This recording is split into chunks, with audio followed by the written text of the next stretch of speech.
सर्वप्रथम तो मैं इस धर्म नगरी चित्रकूट धाम की धरा को प्रणाम करती हूँ जो पतित पावनी मंदाकिनी के तट पर बसा है। चित्रकूट मुझे लगता है एक पर्यटन यहाँ पर भागते हुए हिरण को, नाचते हुए मोर को, गिरते हुए झरने को देखने आता होगा। एक तीर्थयात्री यहाँ पर कामदगिरी की धूल रज को स्पर्श करके अभिभूत होने आता होगा, पर कोई मेरा जैसा आध्यात्मिक मन गुप्त गोदावरी की गहनता को साधने आता है। आध्यात्मिक स्त्री हूँ तो अपनी बात को आध्यात्म के तरीके से भी रख पाऊंगी। हो सकता है मेरा तरीका थोड़ा अलग हो। नदी संवाद, इस हेतु आज हम सब यहाँ एकत्रित हुए, पर किसी को सुने उसके पहले उसे समझ लें, तो उसको सुनने में भी आनंद आता है और उसको समझने में भी लाभ मिलता है। पंचतत्व संस्था के माध्यम से मैं प्रतिवर्ष एक नदी की पैदल यात्रा करती हूँ और अकेले यात्रा होती है वो। स्थानीय लोग जुड़ जाएं, कोई साथ आ जाए तो बात अलग है। वो यात्रा होती है नदी की व्यथा और कथा समझने, क्योंकि विज्ञान से लेके धर्म ये बात बोलता है कि पानी की अपनी स्मरण शक्ति होती है। तो नदी बोलती है, कहना चाह रही है। मैं वो सुनने ही प्रतिवर्ष निकलती हूँ। अब तक नर्मदा, शिप्रा, सरयू और अभी 15 दिन पहले माँ गोमती की पैदल यात्रा पीलीभीत से बनारस तक करके आई। वो यात्राएं निज स्वार्थ के लिए हो सकती हैं, निज मोक्ष के लिए हो सकती हैं, निज लाभ के लिए हो सकती हैं, पर उनसे मानवता को कैसे जोड़ा जाए ये प्रश्न भी उठता है, क्योंकि इस संसार में हम सिर्फ निज मोक्ष करने हेतु तो नहीं आए। हमारी सभ्यता संस्कृति ने हमें ये समझाया है कि जो सदैव देव वो देवता, इसीलिए पीपल को देव माना गया। तो सदैव देते हैं, हमेशा ऑक्सीजन देते हैं। यही भावना रखेंगे तभी हम धर्म को जी रहे हैं, अन्यथा हिंदुत्व की बात करने से वो धर्म जागृत नहीं होने वाला। नदियों पर मेरा 1 करोड़ वृक्ष संकल्प है, जिसमें हमने 10 लाख पौधे संरक्षित करके ठीक नदियों के किनारों पर खड़े कर दिए।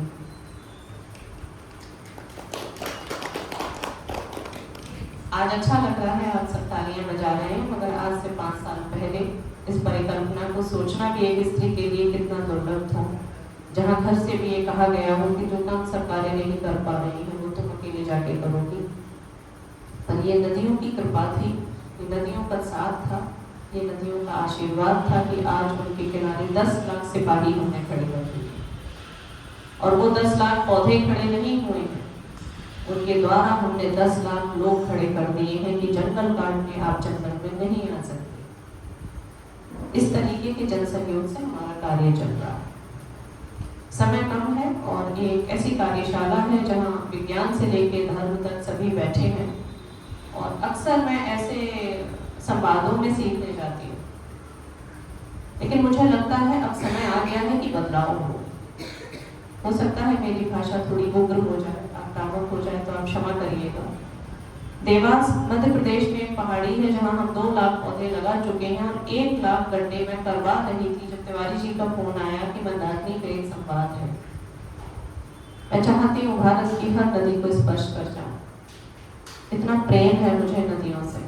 तो मंदाकिनी का नाम आते ही मुझे ये लगा कि मैं अब तक समय नहीं दे पाई।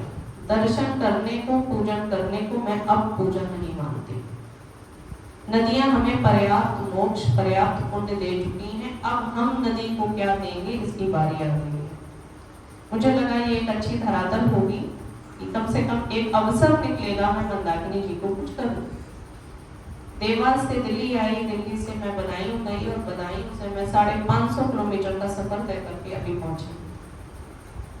कहने का तात्पर्य ये है कि अब संवादों का तरीका बदलना होगा। अगर हम तिवारी जी को ही लें, क्योंकि मैं उनके द्वारा ही आई हूँ, तो उन्होंने 10 फोन मुझे किए, दीदी आना है, ये प्रोग्राम है, ऐसा है। एक व्यक्ति की ऊर्जा इतनी लगी और उनके जैसे 10 लोगों की ऊर्जा इस संवाद में लगी होगी। मैं यहाँ आऊँ, संवाद करूँ, मेरी बात सुने, तालियां बजाएं, मैं घर चली जाऊं, हमारा भी धन लगे, श्रम लगे, पर मेरे आगमन से मंदाकिनी को क्या लाभ हुआ, ये सोचने का विषय। तो क्या समस्या है और क्या समाधान होने चाहिए, ये पर्याप्त मात्रा में गूगल पर है और इसी की चर्चा हम दसियों साल से करते हैं। सबसे पहले संवाद का तरीका बदलना है, सबसे पहले संगोष्ठियों को अलग ढंग से करना है। हमें उस कार्यशाला में प्रथम चरण में एक कार्य योजना बनानी है। स्थानीय लोग, मान लीजिए तिवारी जी हैं, वो हमें ये तय करें कि 3 महीने, 6 महीने, 9 महीने। 3 महीने में कुछ लोग आएंगे जो आ सकते हैं, 6 महीने में आएंगे, पर जो भी आएगा वो नदी के किनारे पे मिलना चाहिए। आप विश्वास कीजिए, गोमती पदयात्रा में अपने अति प्रिय 10 से 15 लोग मैंने अपने फोन बुक से इसलिए हटा दिए क्योंकि मैंने उनसे कहा 31 दिन में आपको एक दिन का समय नहीं मिला सड़क पे मेरे साथ खड़े होने का। यदि आप ये नहीं कर सकते हैं तो मेरी फोन बुक और मेरे जीवन में आपको रहने का कोई अधिकार नहीं, क्योंकि मैं टोटली जल, मैं शिप्रा हूँ, मतलब टोटली मैं अब जल। अब हमें जल पे बात करनी है। तो इस प्रांगण में इकट्ठे होकर हम अच्छा भोजन करें, थोड़ा सा पंखा भी कम हो जाए तो हम आयोजकों पे चिल्लाएं कि गर्मी है, आवाज ठीक नहीं आ रही माइक में, भोजन की क्या व्यवस्था है, बजाय ये बात करने के। एक प्रणाली के बाद अब हमें किनारों पे उतरना पड़ेगा।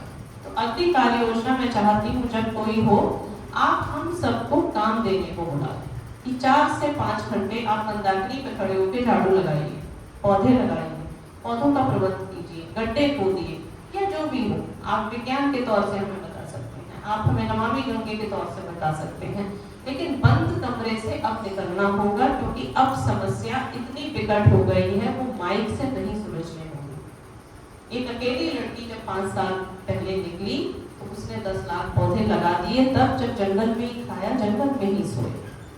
तो हम सब लोग आज जो दूर दूर से यहाँ एकत्रित हुए हैं, नदी बचाने को, मंदाकिनी बचाने को, हमारी कार्य योजना ऐसी होनी चाहिए कि भाई पहले सत्र में बात हो गई, अगले 2 दिन ये कार्यक्रम रहेगा, वो ग्रुप अब डिलीट ना हो। उस ग्रुप में 3-3 महीने की योजनाएं हो कि अगले महीने के 3 दिन मंदाकिनी के किनारे पे कार्यशाला है और हम फिर देखेंगे कौन आ रहा है। जब हम समय और पैसा खर्च ही कर रहे हैं तो हमारी ऊर्जा, हमारी क्षमता, हमारी योग्यता आप मंदाकिनी में तब्दील कीजिए। ये परिवर्तित होनी चाहिए। हम में से ऐसा कोई भी यहाँ नहीं है जो नहीं जानता कि मंदाकिनी कैसे बचेगी और समस्या क्या है, पर समय आया है क्रियान्वयन का, और हमारी जिंदगी से क्रियान्वयन एकदम विलुप्त है। हम बस बात कर रहे हैं। संवाद भी आवश्यक है, लेकिन आज के इस संवाद का क्रियान्वयन क्या होना चाहिए, ये कल के सत्र में बन जाना चाहिए और हर महीने के 3-3 दिन में उस ग्रुप में पढ़ना चाहिए। हर व्यक्ति को संभवतः कोशिश करनी चाहिए, जो दूर के हैं वो हो सकता है हर महीने ना आए, पर स्थानीय लोग जुड़े। मैं भी ऐसे ही कार्य कर रही हूँ। जो देवास की पहाड़ी है वहाँ इतवार को आने वाले थे लोग कुछ हैं, प्रतिदिन आने वाले कुछ हैं, महीने भर आने वाले लोग कुछ हैं। मैं स्वयं भी 6 महीने में पहुँचती हूँ क्योंकि 6 नदियों पर जब काम चल रहा है तो भ्रमण बहुत है। तो मतलब निष्कर्ष ये है कि आप सब लोग आदेशात्मक मुद्रा में हो। मैं आपको बहुत ऊपर स्तर पे रख रही हूँ। आप सब मिलकर मुझे आदेश दो कि शिप्रा आपकी योग्यता, क्षमता और आपकी ऊर्जा इस तारीख में मंदाकिनी में इस रूप में लगनी चाहिए ताकि क्रांति के रूप में अब नदी दिखे, सिर्फ बात ना। और बाकी तो सबने बताया ही है कि क्या होना चाहिए और क्या नहीं होना चाहिए, और सिंपल एक गूगल टच पे हमें ये पता होता है। धरातल पे उतरने की आवश्यकता है। और एक बार फिर से तिवारी भैया को मैं बहुत बहुत आभार प्रकट करती हूँ। आपने मेरे प्रयासों को इस तरह समझा कि मुझे यहाँ बुलाया। मंदाकिनी के लिए जो भी कार्य योजना आप बनाएंगे, हम और हमारी संस्था पूरी तरह उसको समर्पित है। नर्मदे हर हर मंदाकिनी।